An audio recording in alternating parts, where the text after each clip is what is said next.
Lideramos el camino de la opinión pública y buscamos que la cultura del debate alcance consensos y soluciones a los problemas de nuestro país.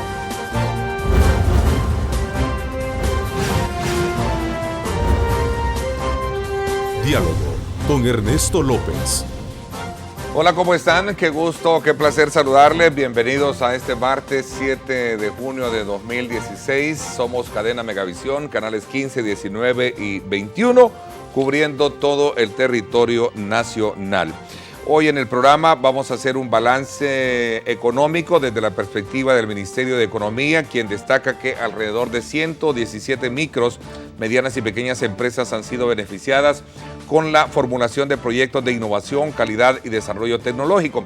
También vamos a sumar la opinión que tiene una de las industrias muy importantes en el quehacer del crecimiento económico en nuestro país, como es la Asociación de Industriales Químicos Farmacéuticos de El Salvador, quienes vamos a abordar precisamente todos esos indicadores y los escenarios en los que se mueve la industria de cara al crecimiento y a los grandes desafíos que tienen para los próximos años. Así es que quiero saludar cordialmente a nuestros invitados de hoy, el ministro de Economía, el licenciado Tarsis Salomón López. Gracias por estar con nosotros. Buenos días, Ernesto. Un gusto estar con todos ustedes y esperamos que sea de bastante información. Así es, en efecto. También la viceministra de Comercio e Industria, la licenciada Merlin Barrera. Gracias por acompañarme, viceministra. Buenos días, Ernesto. Saludos a su audiencia. Gracias por invitarnos. También saludo a la presidenta de INQIFAR, de la Asociación de Industriales Químicos Farmacéuticos de El Salvador, la licenciada Carmen Estela Pérez. Gracias por acompañarme. Buenos días, Ernesto. Buenos días, señor ministro, señora viceministra. Saludo a todos los que nos están sintonizando. Así es, voy a tomar como punto de referencia una información importante desde la perspectiva institucional del Ministerio, porque más allá de fomentar y promocionar políticas para favorecer rubros estratégicos de la economía, el Ministerio del Ramo respalda incluso su trabajo en el fortalecimiento del diálogo público-privado. Esto es bien importante, el diálogo público-privado, donde y como primer paso se creó una agenda estratégica para facilitar el comercio, entre otros aspectos positivos hacia la inversión. Y como es un hecho nuevas empresas o el fortalecimiento de las mismas ya existentes, esto trae consigo obviamente una importante generación de empleo y otras expresiones de emprendedurismo que facilitan el crecimiento económico en nuestro país. Así es que estos son los elementos que vamos a sumar un poco en reacción también a lo que el día de ayer un importante sector industrial nos hablara acá en este mismo programa sobre las metas de crecimiento y los obstáculos que se están presentando en el quehacer de la vida económica y política de nuestro país. Así es que, Lorena, me voy contigo para que puedas también, como siempre, darnos los elementos que nos van a ayudar a crecer en la discusión a lo largo de esta hora y media con nuestros invitados. Adelante. Gracias, Ernesto. Un gusto saludarte a ti y al panel que te acompaña este día. Como ya lo mencionabas, existe un balance en materia económica de parte de las autoridades, el cual dista mucho de la postura de los empresarios, quienes cuestionan la falta de incentivos claros para un mejor desarrollo del rubro. Veamos. Una agenda distante es, según el sector industrial, el freno para que las exportaciones no alcancen un mayor nivel, contrario a los datos del Ejecutivo. Lo que nosotros exportamos como país no representa más que el 0.4% de lo que Estados Unidos importa del mundo. Imagínate lo que la industria pudiera invertir si tuviéramos un gobierno favorable al sector empresarial. Sin embargo, el balance oficial va más allá y destaca estrategias claves sobre proyectos emprendedores, otro desacuerdo con el rubro. La población económicamente activa de El Salvador es 2.8 millones de salvadoreños. De esos, solo 800,000 tienen un trabajo formal, porque mientras más costos, más impuestos las empresas pequeñas tienen, terminan moviéndose a la informalidad. Y en nuestra economía, el 72% es sector informal.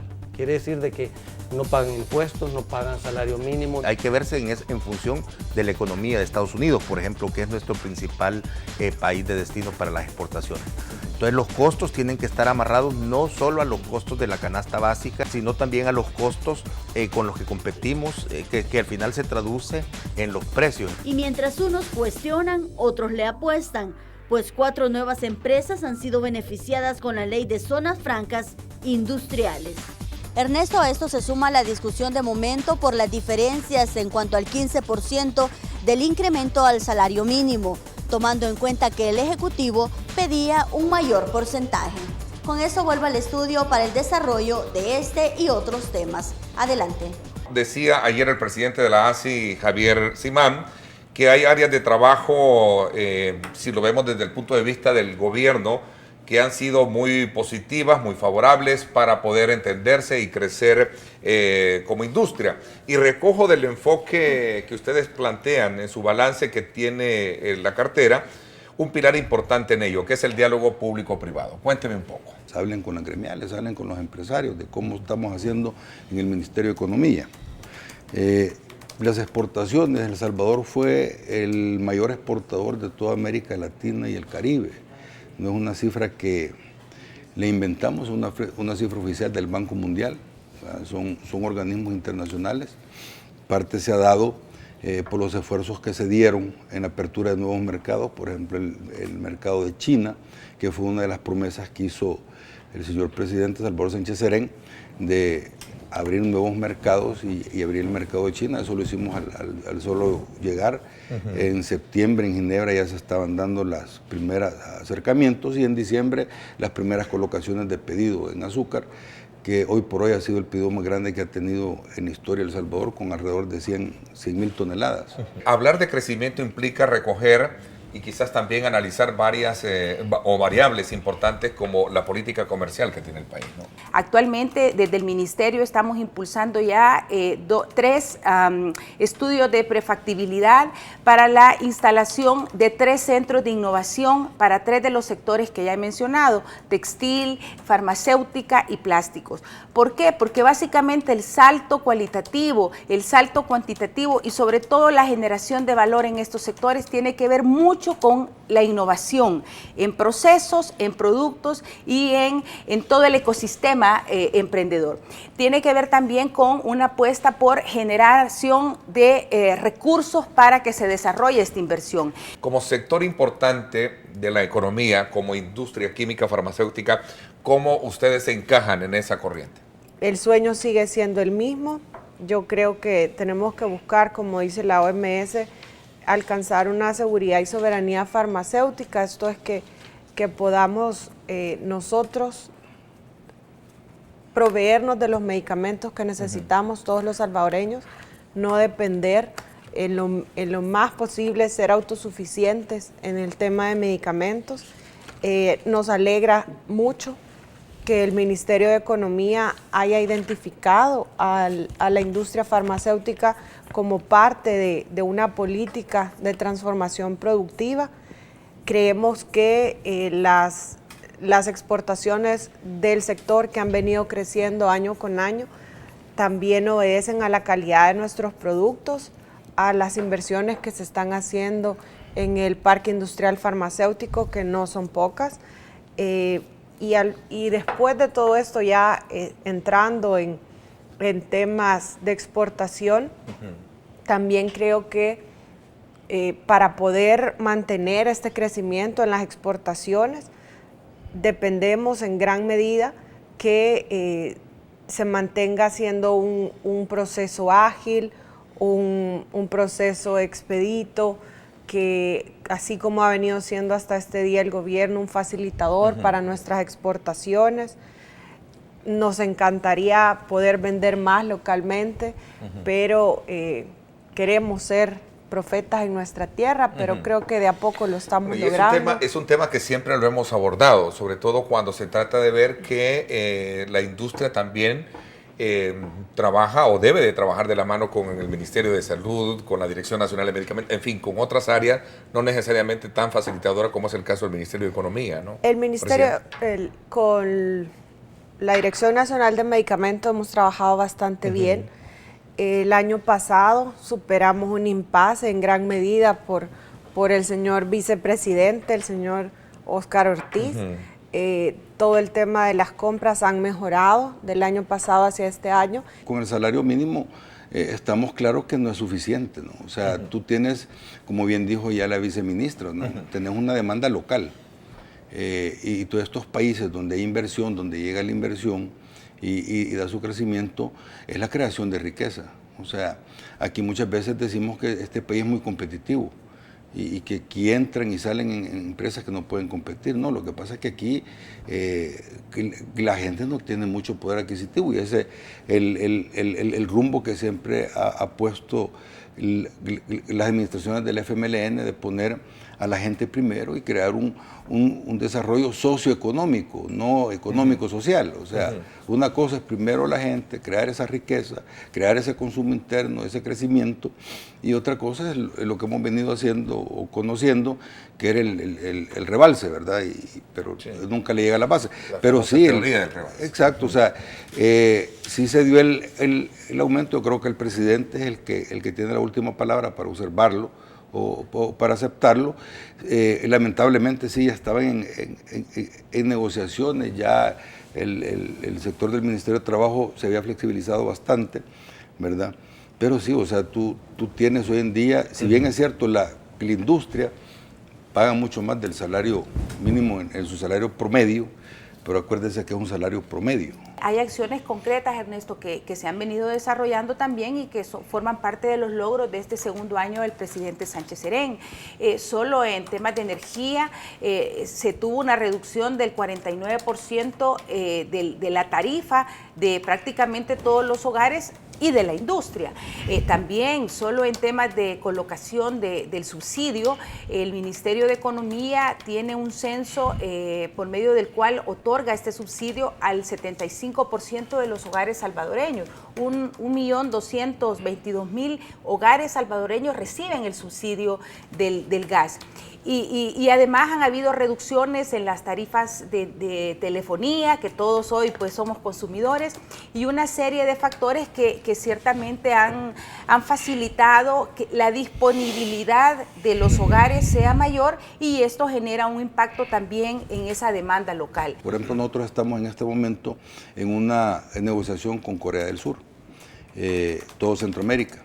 Y uno de los capítulos que ellos tienen, que son las compras gubernamentales, está fuera de la mesa. Porque ellos muy claramente dijeron, toda la compra gubernamental es para las empresas de Corea. Y los extranjeros no pueden participar. O sea, tómalo o déjalo. Si querés, seguimos negociando. ¿Y no podemos dar ese lujo nosotros?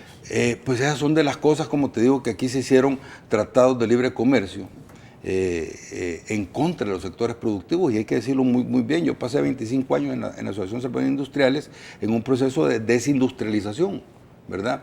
En donde tuvimos hasta las políticas equivocadas de decir la autodegravación, o sea, bajar todos nuestros aranceles. Bueno, uno de los problemas fue que cuando fuimos al CAFTA, nosotros ya estábamos en cero. ¿Y qué vas a negociar con cero? Pues, o sea, ya estabas totalmente abierto. Entonces, esos son cabalmente las políticas que se deben de tener. Nos dimos cuenta que el desempeño en las exportaciones ha sido bastante bueno, ha sido sostenido en el tiempo y ha venido aumentando. Somos el cuarto sector industrial que más crece después en las exportaciones. O sea, en los aumentos a exportaciones, el año pasado cerramos con un 12% más en relación a 2014, por debajo de 3 sectores industriales que son bebidas, muebles y productos metálicos de base. Compras de productos farmacéuticos fabricados en el país. Aumentó las compras de medicamentos importados a diferencia de comprarla nacional, el 63% según estima este dato, ¿no? Esta es la compra grande, la que hace el Ministerio de Salud, hace varias compras, pero la que nosotros hemos podido monitorear, que es la que aparece publicada en Comprasal y demás, es la DR CAFTA 01 Pleca 2015, y en esa la participación que nosotros tuvimos fue de un 40%, 61-39% versus lo que se trae. ¿Cuál es la diferencia entre ese método de trabajo que usted tiene para establecer diálogo público-privado a diferencia de otros sectores como la ANEP, que reclama que no existe una coherencia en ambos discursos? Por ejemplo, hoy lo vimos en el discurso del segundo año de gobierno, el presidente por un lado, en la Asamblea Legislativa hablando del tema de concertación, pero por otro lado tiene el partido en gobierno, decía ayer el presidente de la ASI, ¿verdad? Utilizando epítetos incluso que desmerecen una buena relación con sectores productivos, por ejemplo. Mira, te voy a dar mi apreciación personal, ¿verdad? Yo creo que es algo válido en el sentido de que hay que saber distinguir lo que es gobierno y lo que es partido. Usualmente, pues, Arena habían tenido presidente del gobierno y presidente del partido, era el mismo, ¿verdad? Aquí no es muy diferente. O sea, el gobierno, tú tienes una participación ciudadana, tenemos un diálogo, tenemos un unámonos para crecer. Ahora, las posiciones de ANEP, yo creo que no solo son políticas, creo que es ya una costumbre de estar en contra del gobierno. Yo creo que es una posición hasta cierto punto para negociar. Y te lo estoy diciendo con datos. Por ejemplo, la prensa gráfica del lunes 15 de mayo del año 2000 decía en su titular, ¿va? ANEP critica conducción económica del gobierno, señala falta de presencia y liderazgo en el gabinete económico. O sea, son los mismos temas, ¿no? Que no hay rumbo, que no hay liderazgo. Y ya más adentro, en la siguiente página, ¿va? También decía, ANEP preocupa rumbo económico, ¿va? Y te sale con que el alto costo, los mismos temas. Entonces, ya también uno dice, bueno, y esto es una posición para negociar. Yo quisiera recordarle a la audiencia que en el año 2011 la Asamblea Legislativa aprobó la Ley de Fomento de la Producción. Esta fue una ley, para recordarle a algunos, que fue la que vino a sustituir el famoso drawback que se retiraba como subsidio a los exportadores. En esa ley se crea el Comité de Fomento a la Producción. Y en este comité confluyen no solo instituciones del sector público de la academia, sino también las principales representaciones del sector productivo nacional, agrupadas en los exportadores, en los industriales y también en la Cámara de Comercio e Industria. Yo creo que la razón no la tiene ni el gobierno ni el sector privado, la tenemos todos cuando confluimos en un punto del país que queremos desarrollar. Y en ese sentido, yo creo que los espacios que se propician desde el sector privado, desde el sector público, desde la academia e incluso desde los mismos organismos gubernamentales que a veces nos llaman a participar en debates que tienen que ver con la construcción de una visión de país, es lo que nos va a permitir avanzar. Hay varios laboratorios, más de 10 laboratorios que ya están certificados con el informe 32 OMS de buenas prácticas de manufactura, y hay laboratorios como Arsal, Bonima, Cofasa, López, Teramed, Lafar, Farmator, Meditech, Falmar, Ferson y Ancalmo. También están, si no están ya con la certificación, están a un paso de tener esta certificación. Se dice sumamente fácil, pero detrás de esto hay inversiones importantes, hay temas de logística para poder tener producción y poder usted adecuar sus áreas. No es tan fácil, no es solo decir, bueno, vamos a hacer las cosas y ya, sino que también usted depende de préstamos, hay líneas de crédito importantes. Fondepro ha sido una herramienta muy valiosa para los laboratorios que la han venido utilizando durante ya bastante tiempo, y en este preciso momento en el que está la industria se convierte en una importante herramienta para poder lograr y alcanzar estas certificaciones. ¿Cuál es el principal desafío que tiene la industria química farmacéutica para estos años, por ejemplo? No solo mantener la calidad se tiene que alcanzar la calidad, pero no solo alcanzar, sino que mantener la que ya tenemos.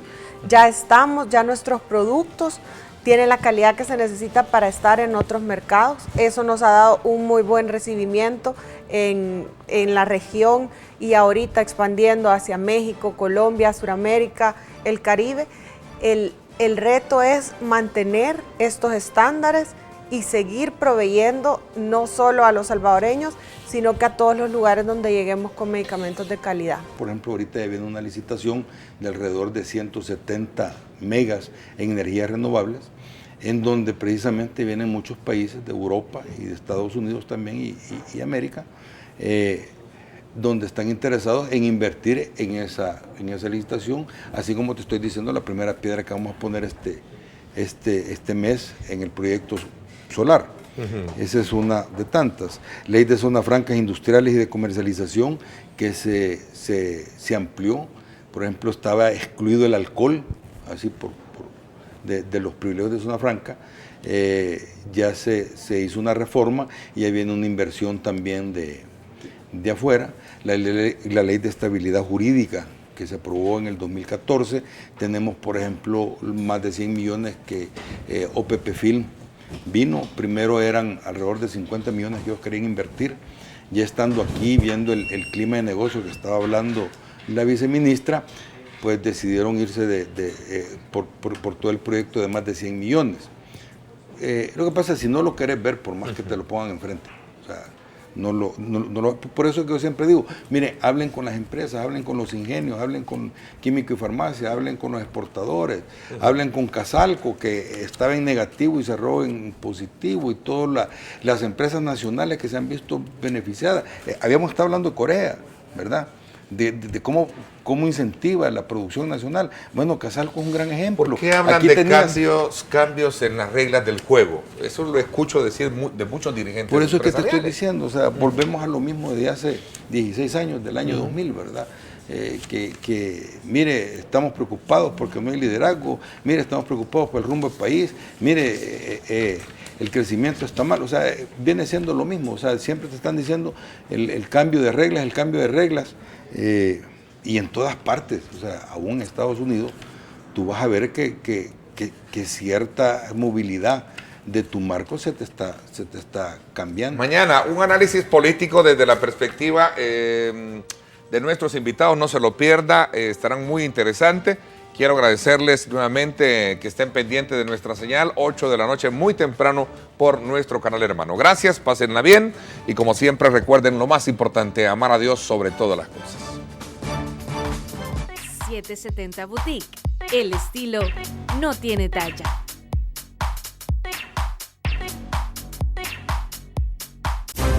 Lideramos el camino de la opinión pública y buscamos que la cultura del debate alcance consensos y soluciones a los problemas de nuestro país.